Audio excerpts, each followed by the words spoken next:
bertemu kembali dengan kita dalam program Rema, brother. Iya. Abangku yang ganteng dan manis sekali, melebihi dari gula.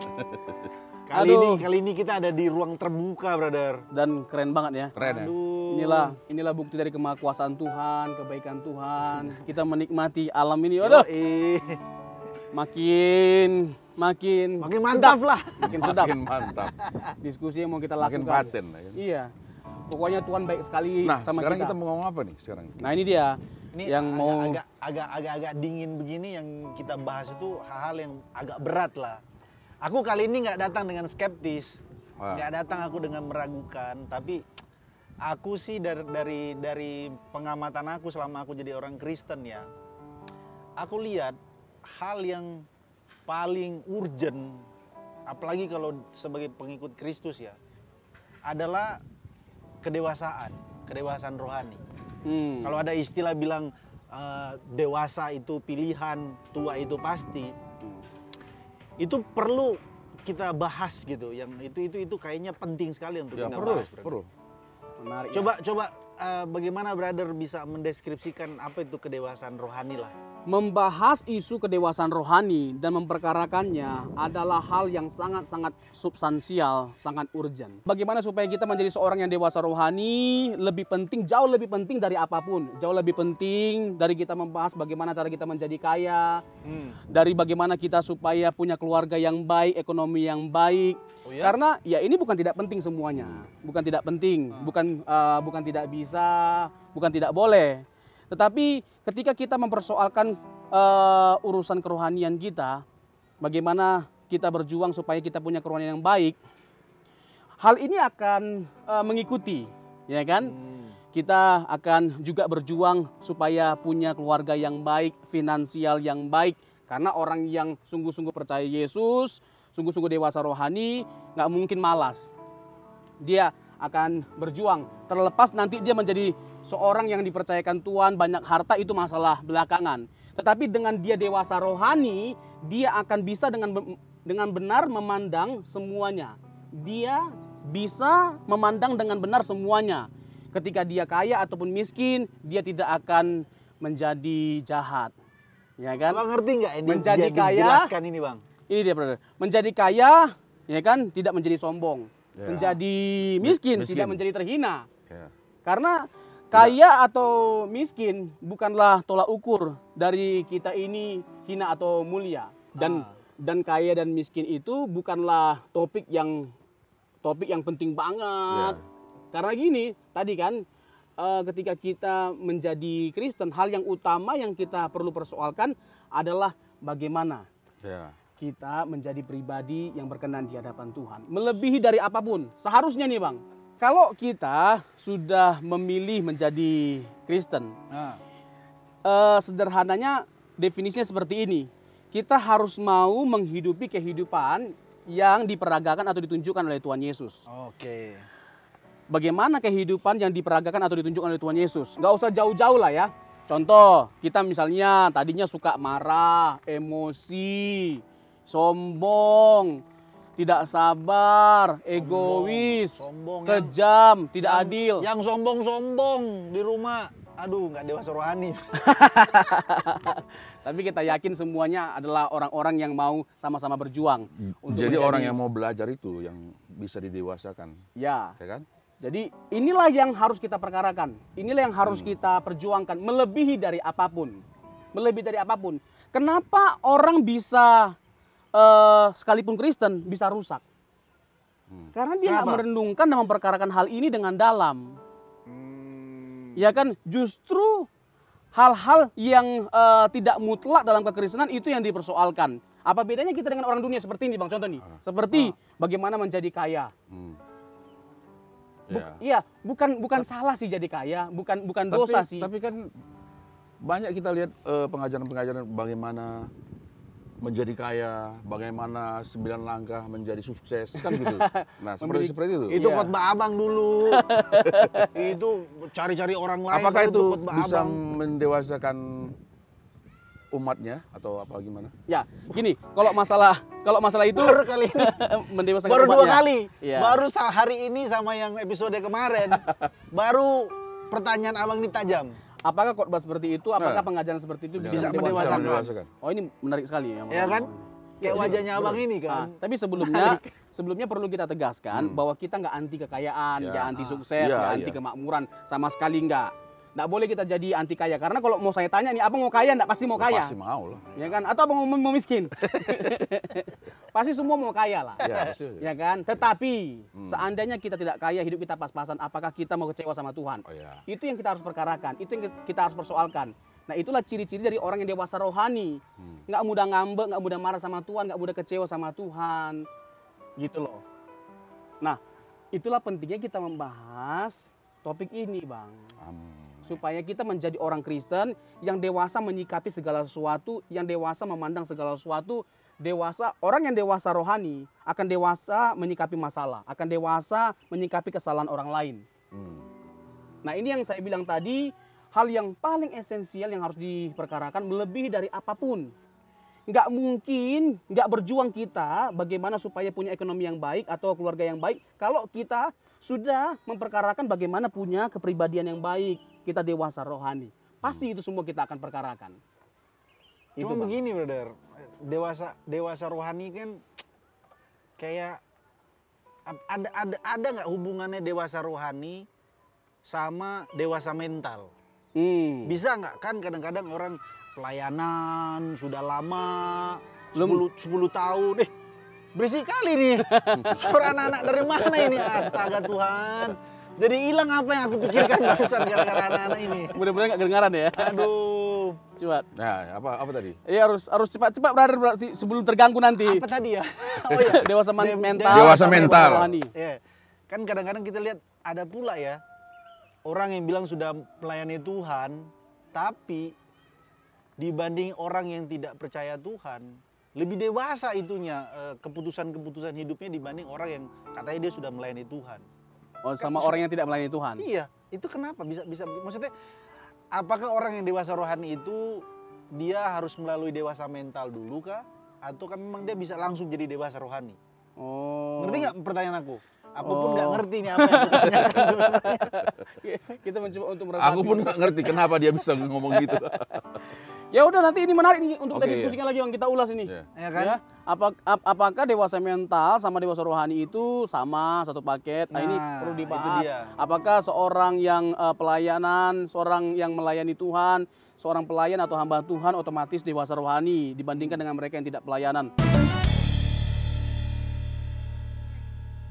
Nah, masuk brother ya mengenai dewasa mental sama spiritual, dewasa rohani. Ah, itu dia tadi. Memang tidak bersentuhan langsung, tetapi kedua hal ini adalah kedua hal yang harus diperkarakan dan dilatih oleh setiap orang yang percaya. Nah, jauh lebih menarik ketika kita mempersoalkan case yang kedua yang brother angkat mengenai apakah seorang hamba Tuhan, pelayan Tuhan yang karena punya segudang pengalaman rohani, rajin pelayanan, aktif melayani Tuhan, bahkan punya pengalaman-pengalaman mujizat, dipercayakan Tuhan karunia yang luar biasa, Bang. Mendoakan orang sakit, Bang, yang lumpuh berjalan, yang buta melihat, yang keriting diribonding, yang gemuk dikuruskan. Kayaknya udah Kalau ada yang berlebihan, brother.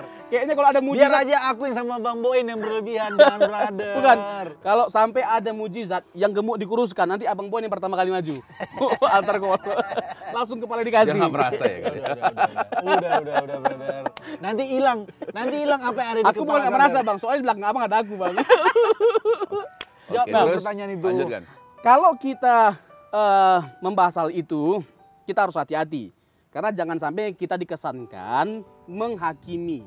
Ini menjadi penting. Karena begini, ya kita mari jujur dengan fakta. Dan ini bukan sesuatu yang sesuatu yang private lagi ya. Udah umum lah ya, banyak hamba-hamba Tuhan, bahkan luar biasa dipakai Tuhan. Ya dengan karunia mujizat, tetapi akhirnya ketahuan bobroknya, ketahuan ya busuknya dan lain sebagainya macamnya, ada perselingkuhan lah dan dosa-dosa yang lainnya. Jadi kalau mau dipersoalkan, apakah orang yang aktif melayani punya segudang pengalaman rohani, bahkan kaya akan pengetahuan firman, otomatis dewasa rohani? Jawabannya sederhana sebenarnya. Idealnya seharusnya iya, tapi faktanya ternyata enggak. Iya, Banyak kok hamba-hamba memang Tuhan, banyak yang iya enggak dewasa rohani. nggak berbanding lurus dengan Bahkan saya pengetahuan teologinya gitu. menggumuli, ya. Dan ini jangan sampai terjadi sama kita lah ya. Enggak lah, nggak mungkin lah. Apalagi kita ini Kita kan banyak kan menghabiskan waktu untuk belajar teologi, sudah belajar hati-hati. doktrin. Udah dalam kita belajar teologi, udah belajar kita belajar doktrin, ngomong keras akan firman Tuhan. Kita harus kudus sempurna. Tapi hidup kita jauh dari apa yang kita sampaikan. Ini mengerikan.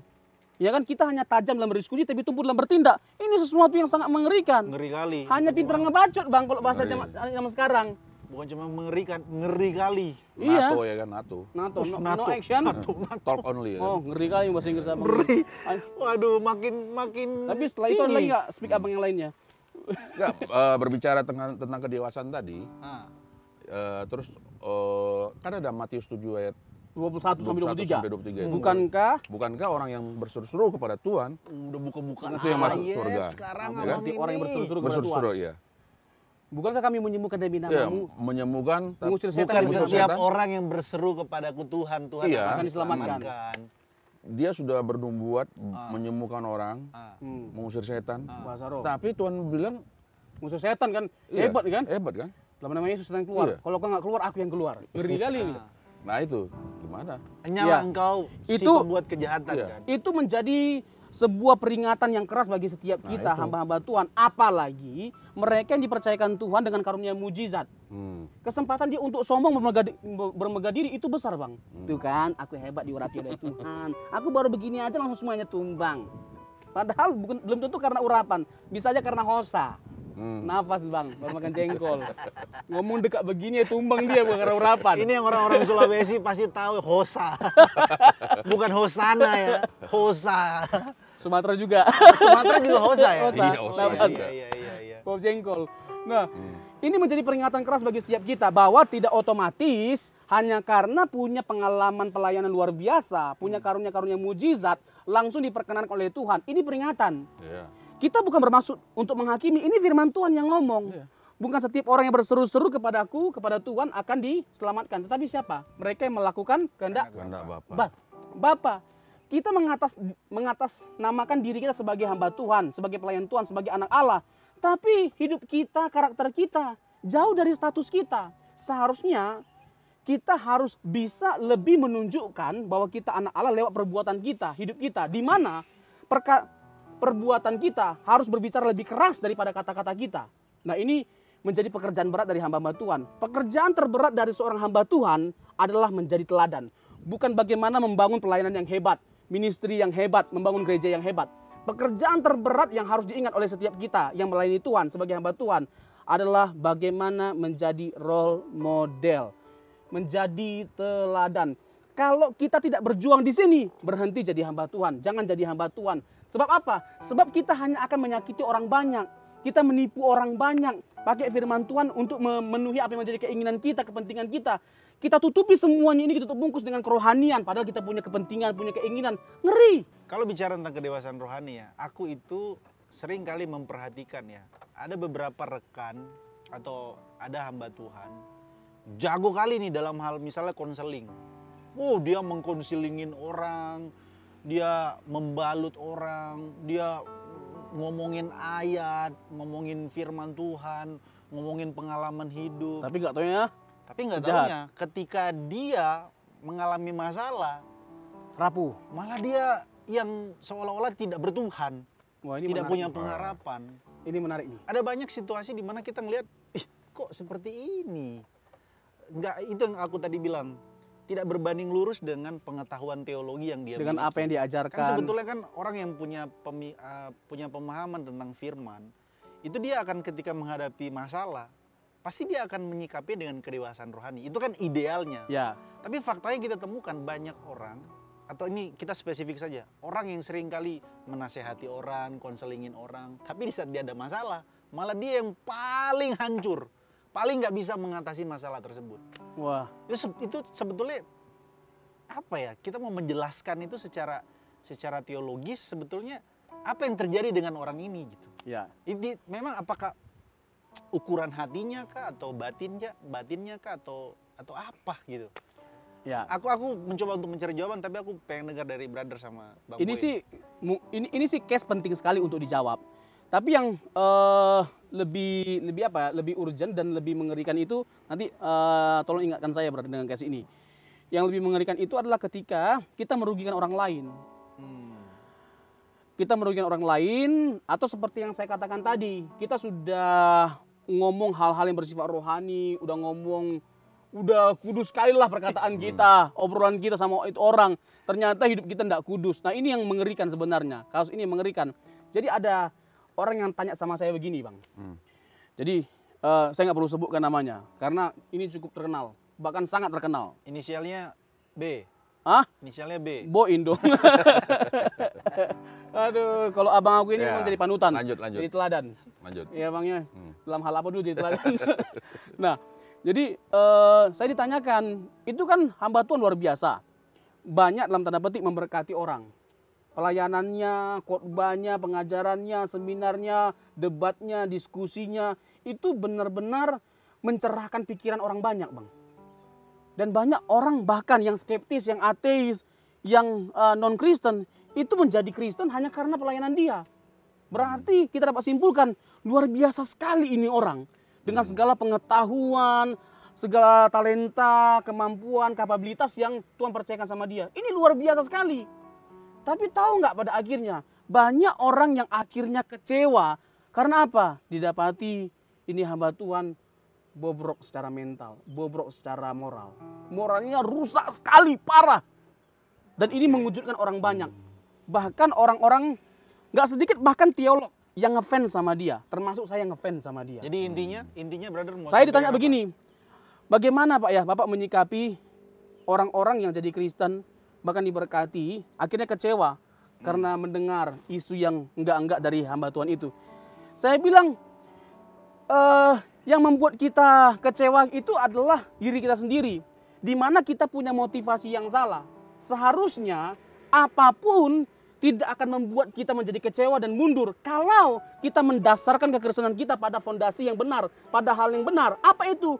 Bahwa kita menjadi Kristen. Kita menjadi Kristen karena Yesus mati buat kita. Bukan karena hamba Tuhan itu. Tapi karena Yesus memberikan nyawanya bagi setiap kita. Karena dia mengasihi setiap kita.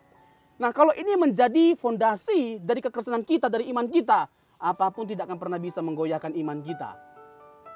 Karena siapapun bisa mengecewakan. Tapi our Lord, Jesus Christ, our Savior, will never disappointed us. Dengan demikian ya kita melihat situasi itu. Bagaimana kemudian kita, ini aku suka sekali menerima apa yang brother sampaikan. Bagaimana kemudian kita bisa dewasa rohani, tapi sekaligus kita dewasa dan kita memiliki intelektual yang baik di hadapan Tuhan. Bus. Wah, nih mantap. Mulai ngeri nih. Weh. Ngomongin dong, mulai paten nih. Pertanyaan mulai dalam karena sudah masuk episode terakhir. Episode 3. Oke ya. Jadi sekaligus nanti brother coba jelaskan bagaimana sebetulnya langkah-langkah seseorang itu bisa mencapai titik dewasa rohani. Karena kan ini sangat esensial dalam kekristenan di mana orang itu selain dia penuh dengan pemahaman akan firman, tapi dia juga harus menjadi seperti Kristus kan. Ya. Hidupnya semakin hari semakin menjadi seperti Kristus. Ini no debat. Ini no debat. ya, ini no debat. siapapun orangnya, gereja dari mana dia, ini nggak perlu diperdebatkan. Ini adalah hal yang mempertemukan kita dalam kepelbagaian, dalam kemajemukan. Ya itu dia. Jadi poinku adalah aku menyampaikan argumentasiku ini dalam rangka coba brother pertajam apa yang termasuk langkah-langkah tadi untuk menjadi dewasa itu. Ya perlu saya singgung lagi apa yang brother persoalkan tadi. Betul, jangan kita menganggap diri kita sudah dewasa rohani hanya karena kita sudah menjadi Kristen. Satu, kedua, bahkan memberi diri sudah dibaptis. Ketiga, karena kita berbahasa roh. Kita nggak anti semuanya ini seperti bahasa roh, nggak anti berbahasa roh. Tapi jangan mengukur kedewasaan rohani kita dari kita bisa atau tidaknya berbahasa roh.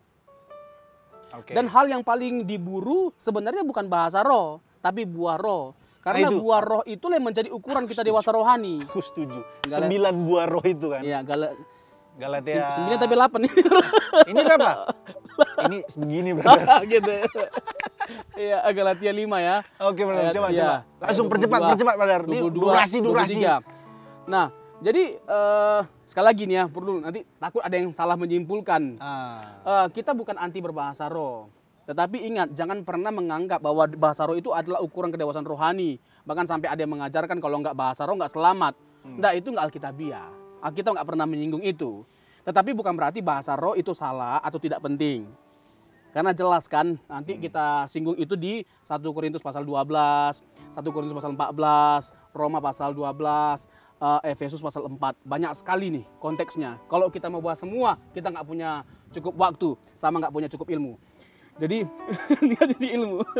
Nah, jadi kita harus memastikan bahwa itu semua bukanlah tolak ukur dari kedewasaan rohani. Brother tadi menyinggung masalah karena wawasan luas, ya kan, intelektual tinggi, Sampai apakah berdebat-berdebat. Iya, jago berdebat. Nah, ini yang saya bilang tadi, brother. Jangan sampai ya kan kita hanya tajam dalam berdiskusi tapi tumpul dalam bertindak. Justru kita harus mampu menunjukkan identitas kita sebagai anak Allah lewat hidup kita.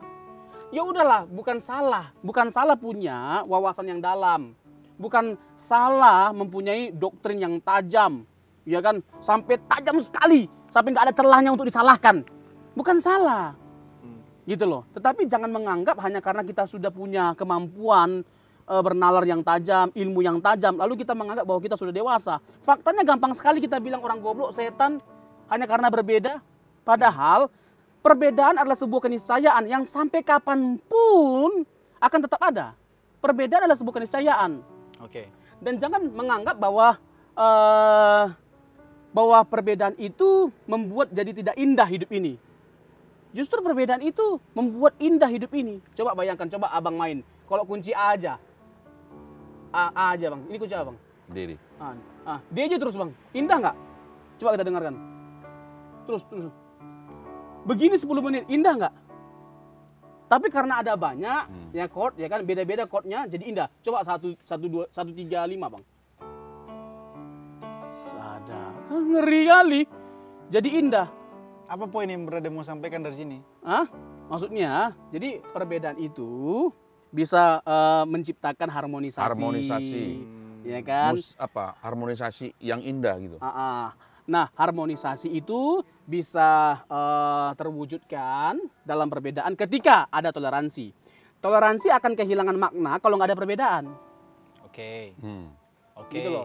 Jadi marilah ya. Jadi jangan dengan mudahnya kita menganggap orang itu jahat, salah hanya karena berbeda paham dengan kita. Kita nggak bisa memungkiri karena banyak denominasi gereja. Dan kita harus legowo lah mengapresiasi setiap perbedaan yang ada dari setiap denominasi. Tapi sebetulnya brother, ada nggak sebetulnya seorang sebelum dia jadi ahli dalam teologi gitu, atau dia ahli dalam aktivitas kerohanian, religius lah gitu istilahnya. Yang paling penting yang harus dia bereskan pertama-tama itulah sebetulnya dirinya sendiri. Iya, jangan ngurusi orang lain. Sebab ada banyak orang yang sibuk menyibukkan. Sebetulnya dia sibuk menyembuhkan orang lain, mencoba untuk membalut mengkritisi orang lain, mengkritisi orang lain, sementara dirinya sendiri tidak dia sembuhkan, tidak dia kritisi. Nah, ini itu masalahnya. Ini yang menjadi sorotan utama bagi setiap kita yang di rumah. Perlu diadakan spiritual check up.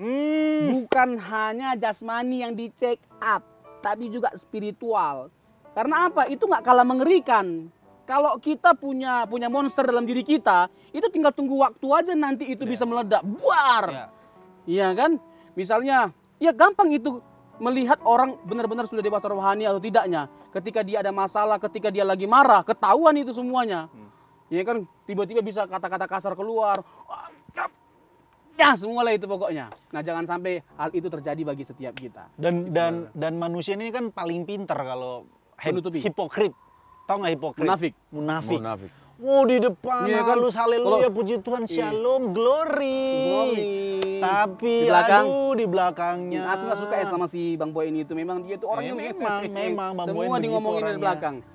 Jadi Nah, masalahnya waktu ini, brother. Ini oh, sebenarnya kalau kita mau ngomong, Sebelum waktunya selesai, mungkin penonton atau pemirsa yang di rumah atau jemaat Tuhan yang di rumah atau siapapun orang percaya yang ada di rumah, mereka butuh tahu bagaimana sebetulnya step by step, tahapan demi tahapan untuk seorang itu mencapai kedewasaan rohani. ya. Langkah-langkahnya apa? Yang pertama yang harus kita lakukan. Ya, kita harus menerima Kristus. Menerima Kristus dengan benar. Itu no debat. Ya, no debate. No debat. Ya kan, terus berjuang untuk hidup seperti Kristus. Kita Oke. dalam banyak aspek boleh berbeda. Satu Dalam tadi banyak- apa? Menerima Kristus, mengundang Kristus sebagai Tuhan dan Juru Selamatnya, dan meneladani Kristus. meneladani Kristus. Karena itulah tujuannya kita percaya Yesus, supaya kita Oke. hidup seperti Yesus. 1 Yohanes 2 ayat 6. Barang siapa yang mengaku percaya kepada Dia Allah, wajib dia hidup sama seperti Yesus. hidup. Apalah 1 ayat itu, Petrus 2 brother. ayat 21 Jangan masih brother banyak lagi. ragukan aku. Itu jelas sekali ya. Ah. Ini waktunya masih lama nggak ini? Ayo, ayo. Udah mau habis. Udah. kedua. Kesimpulan. udah. Tadi ya. 1, 2. Jadi bagaimana kita memperagakan hidup Kristus, ya kan, memperkarakan karakter Kristus dalam kehidupan kita. Karena begini, brother, dalam banyak hal kita bisa berbeda, tapi dalam hal ini kita nggak boleh berbeda. Apa itu? Bagaimana kita memandang Kristus dengan benar dan bagaimana kita mengikuti teladan Kristus, menjadi semakin serupa dengan Kristus. Begitu.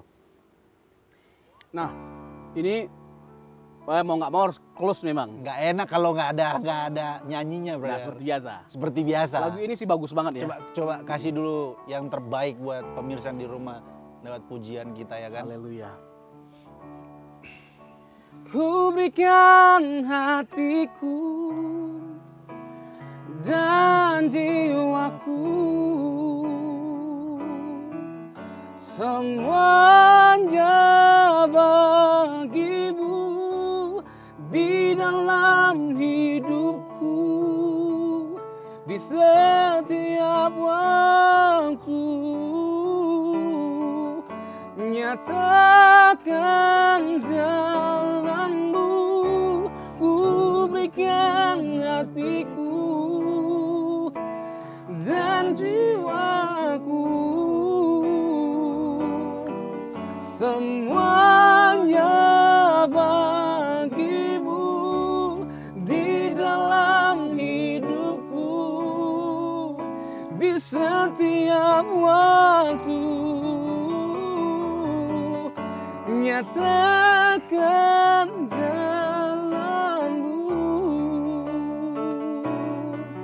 nyatakan jalanmu, nyatakan jalanmu.